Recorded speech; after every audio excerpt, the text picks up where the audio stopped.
Hi children, ఇప్పటి వరకు మనం సిమిలర్ ట్రయాంగిల్స్లో ఎక్సర్సైజ్ 3 వరకు మనం ఆల్మోస్ట్ అన్ని సమ్స్ కూడా వీడియోస్ చేయడం జరిగింది.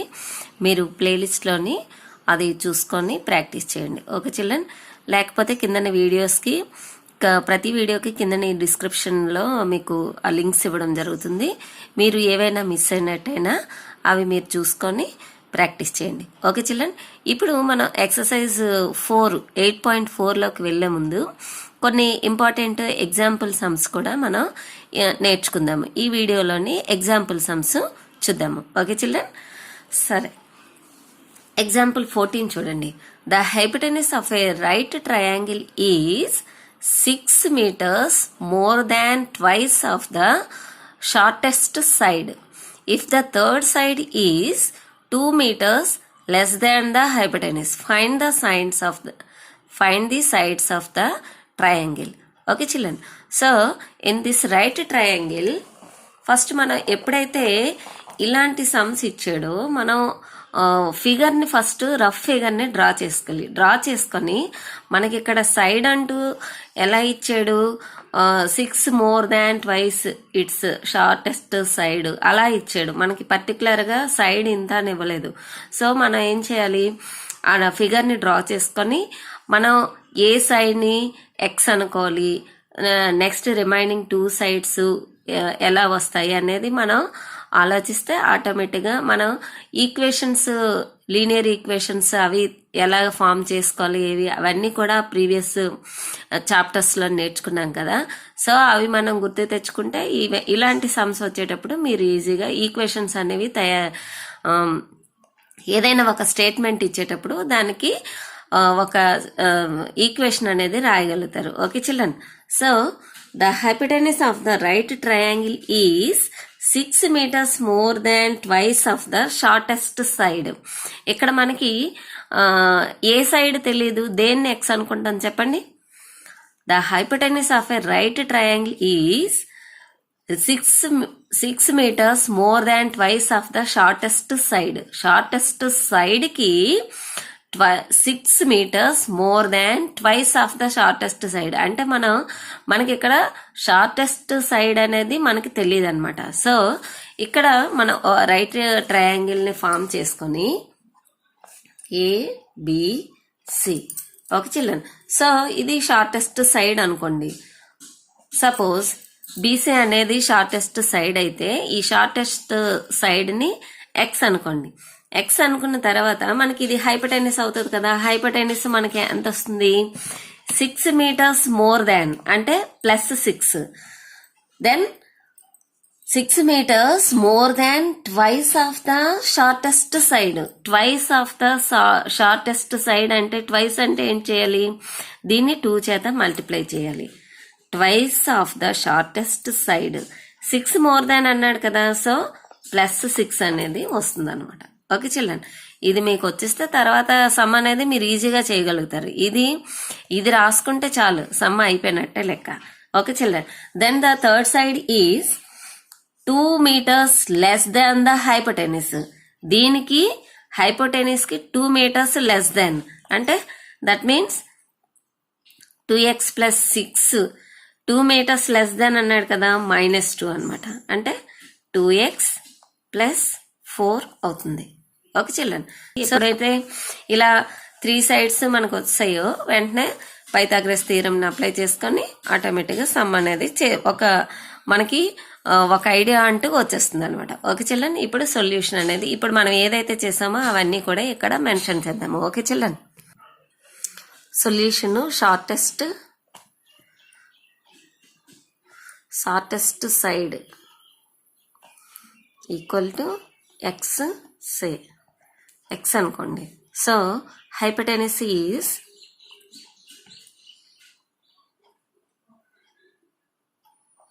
ఏమవుతుంది, 6 more than twice of the shortest side అంటే 2x + 6 అవుతుంది. Then third side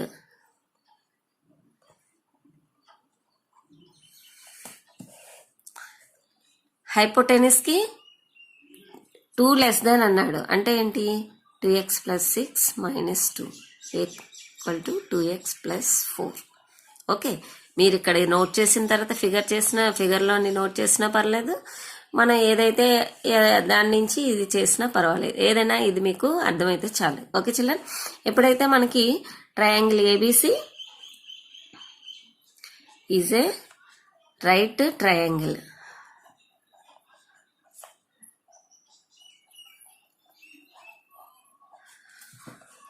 so by using Pythagoras theorem,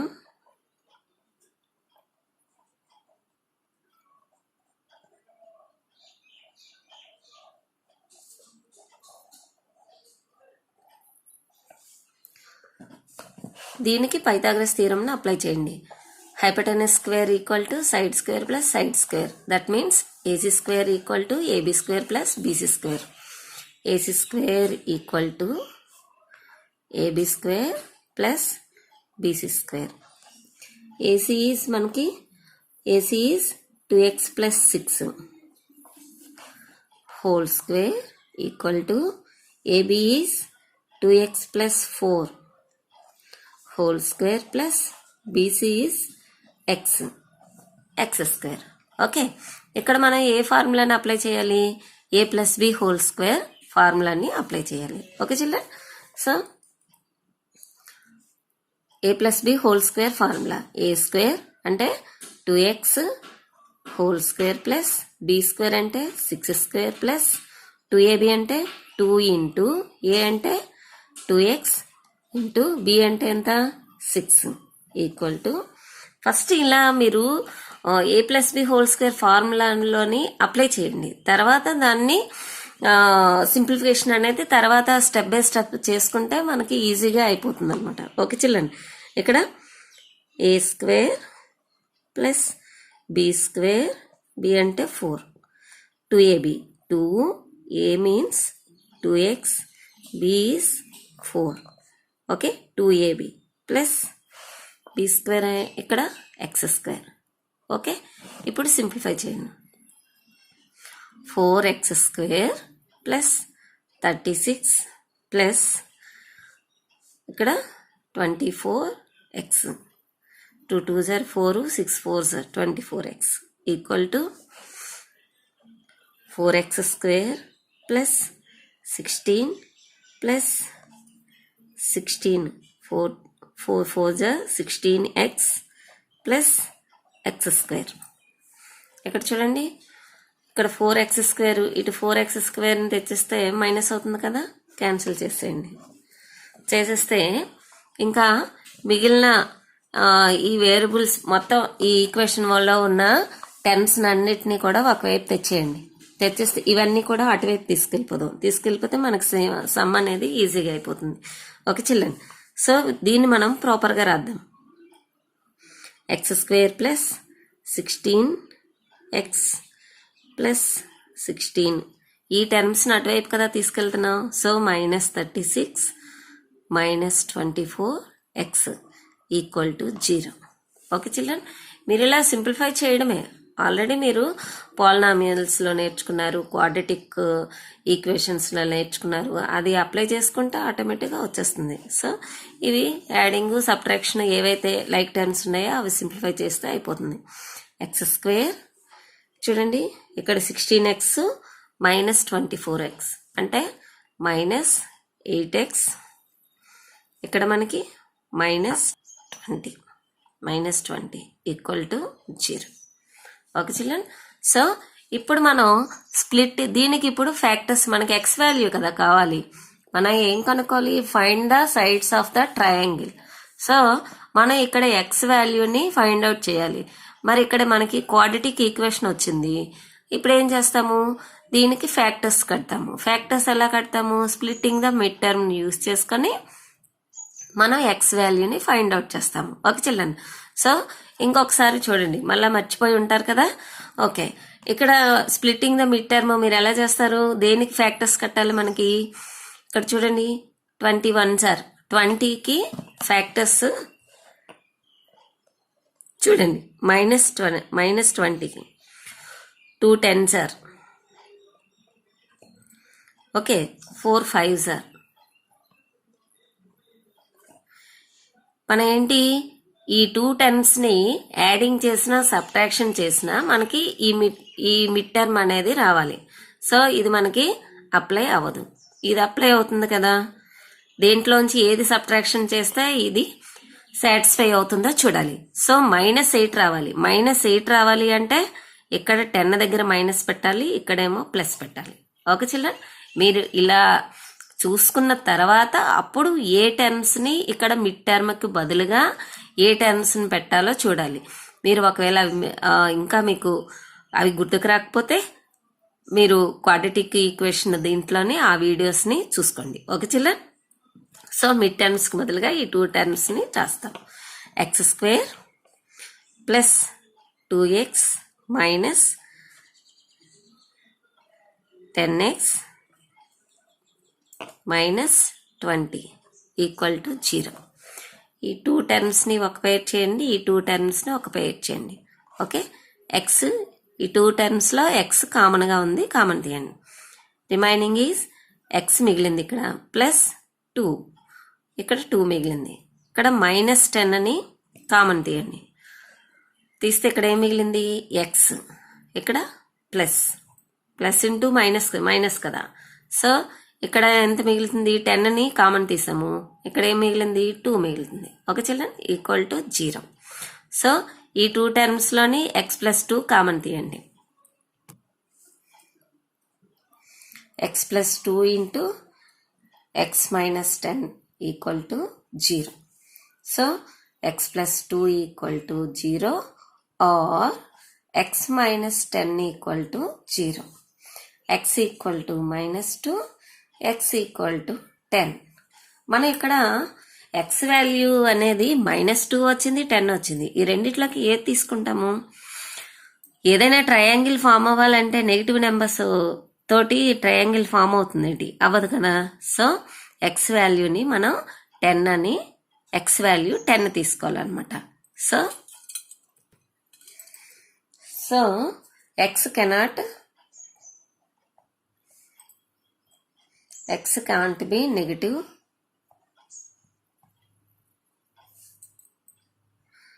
as side of a triangle. Triangle కి నెగిటివ్ నెంబర్ అనేది ఉండదు. therefore x equal to 10. Okay, మనకి x వాల్యూ వచ్చింది కానీ find the sides of the triangle అన్నాడు. So మనం ఈ x వాల్యూని, మనకి x వాల్యూ అంటే ఏంటి? షార్టెస్ట్ సైడ్ అన్నమాట.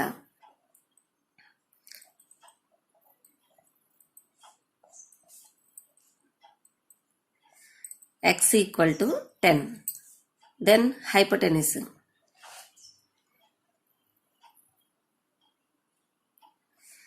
హైపోటెన్యూస్ ఏంటి? మనకి 2x ప్లస్ 6 కదా. సో xకి బదులుగా మనం 10ని సబ్స్టిట్యూట్ చేయాలి. 10 ప్లస్ 6 ఈక్వల్ టు 26. ఇవన్నీ మీటర్స్లో ఉన్నాయి కాబట్టి మీటర్స్ అని పెట్టండి. దెన్ ద థర్డ్ సైడ్ ఎంత మనకి? 2x plus 4. 2 into x value 10 plus 4 equal to 24 meters. Okay children, therefore the sides of the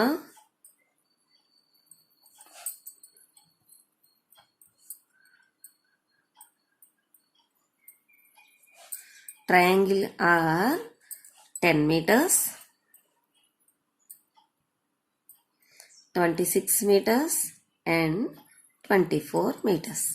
okay children, ఇప్పుడు నెక్స్ట్ సమ్ చూద్దాము. ఓకే చిల్డ్రన్, నెక్స్ట్ సమ్ చూడండి. ఇది ఇంపార్టెంట్ సమ్మే, కొంచెం జాగ్రత్తగా, ఇందులో చాలా సింపుల్గానే ఉంటుంది ఇది. ఓకే చిల్డ్రన్, జాగ్రత్తగా నేర్చుకోండి. Okay, ABC is a right triangle angle at C. అంటే మనకి రైట్ యాంగిల్ ఎక్కడుంది? సి దగ్గర ఉందని చెప్తున్నాడు. Let BC equal to A, CA equal to B, AB equal to C, and let P be the length of perpendicular from C on AB. Okay, prove that first one is BC equal to AB, Second one is 1 by p square equal to 1 by a square plus 1 by b square. Okay children, ఇప్పుడు మనం right ట్రయాంగిల్ని తీసుకుందాము. ఇలా right ట్రయాంగిల్ని draw చేయండి. Draw చేసిన తర్వాత మనకి right angle at C అన్నాడు, అంటే మనకి ఇక్కడ రైట్ యాంగిల్ ఇక్కడ సి నోట్ చేయండి. ఓకే, ఇక్కడ ఏ బి. మనం ఎక్కడైతే ఒక స్టేట్మెంట్ ఇచ్చాడో ఆ స్టేట్మెంట్కి అనుకూలంగా మనం ఫిగర్ అనేది డ్రా చేయాలి. Okay children, so next one is ఇక్కడ let BC equal to A, అంటే ఇది A, CA equal to B, AB equal to C అన్నాడు, సో ఇది సి అవుతుంది. Let P be the length of perpendicular from C on AB, అంటే ఇక్కడ C నుంచి perpendicular లైన్ని డ్రా చేయమన్నాడు. పర్పెండిక్యులర్ని డ్రా చేసిన తర్వాత దీని లెంత్ ఎంత మనకి పి అవుతుంది అనమాట. ఓకే చిల్డ్రన్, ఎప్పుడైతే మనకి ఇక్కడ పర్పెండిక్యులర్ అన్నామో ఇక్కడ మనకి రైట్ ట్రయాంగిల్ ఫామ్ అవుతుంది. ఇది ఆల్రెడీ మనకి ఇక్కడ రైట్ ట్రయాంగిల్. ఓకే చిల్డ్రన్, ఇప్పుడు సొల్యూషన్ అనేది చూద్దాము. Okay, CD perpendicular to AB, CD perpendicular to AB and CD equal to p. ఇది మనకి సమ్లోనే ఇచ్చాడు. ఓకే చిల్డ్రన్, ఇప్పుడు ట్రయాంగిల్ ఏబిసి చూడండి. Triangle area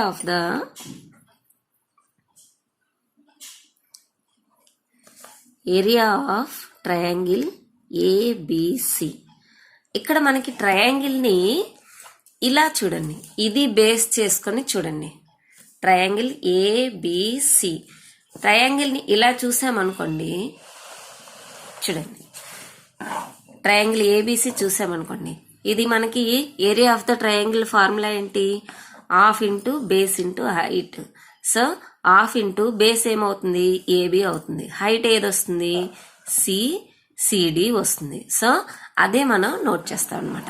okay children, so ట్రయాంగిల్ని మనం ఇలా చూడండి. ఇలా చూసినప్పుడు area of the triangle ABC half into half B into H, half into base into height, half into ఇక్కడ బేస్ మనకి ఏమొస్తుంది? ఏబి ఇంటూ హైట్ ఏమొస్తుంది? సిడి వస్తుంది. సో హాఫ్ ఏబి వాల్యూ ఎంత మనకి? సి, సిడి వాల్యూ ఎంత? పి అవుతుంది. ఇది ఇలా ఉంచండి. ఇది ఫస్ట్ వన్. నెక్స్ట్ మళ్ళా ట్రయాంగిల్ని ఇలా తీసుకోండి. ట్రయాంగిల్ ఏబిసి అని ఇలా తీసుకోండి. ట్రయాంగిల్ని area of triangle ABC equal to half into base into height. Okay, so half into ఎక్కడ బేస్ అవుతుంది? ఇక్కడ మనం ట్రయాంగిల్ ఇలా తీసుకున్నాం అనుకోండి, బేస్ ఇది అవుతుంది, హైట్ ఏదవుతుంది? ఇదే కదా. రైట్ ట్రయాంగిల్కి one side is the height అవుతుంది. So base into height, base ఏమవుతుంది? బీసీ ఇంటూ ఏసీ అవుతుంది, ఇంటూ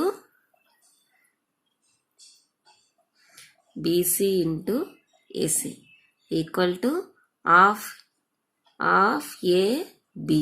బీసీ అంటే ఏ, ఏసీ అంటే బి, హాఫ్ ఏబి. సో ఇది సెకండ్ వన్. ఫ్రమ్ 1 and 2 ఇది area of the triangle ABC, ఇది area of the triangle ABC. So from 1 and 2 ఈ రెండు ఈక్వలే కాబట్టి ఈ రెండు కూడా ఈక్వల్ అవుతుంది. Half CP equal to half AB. Okay, హాఫ్కి క్యాన్సిల్ అయింది. CP equal to AB. First one is proved. Okay, ఇప్పుడు సెకండ్ వన్ చూడండి. సెకండ్ వన్ ప్రూవ్ చేయడానికి triangle ABC is a right triangle.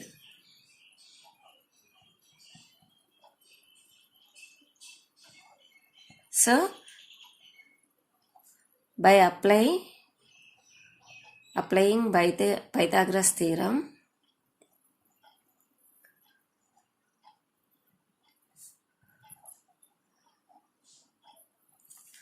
దీనికి పైథాగరస్ థీరంని అప్లై చేయండి.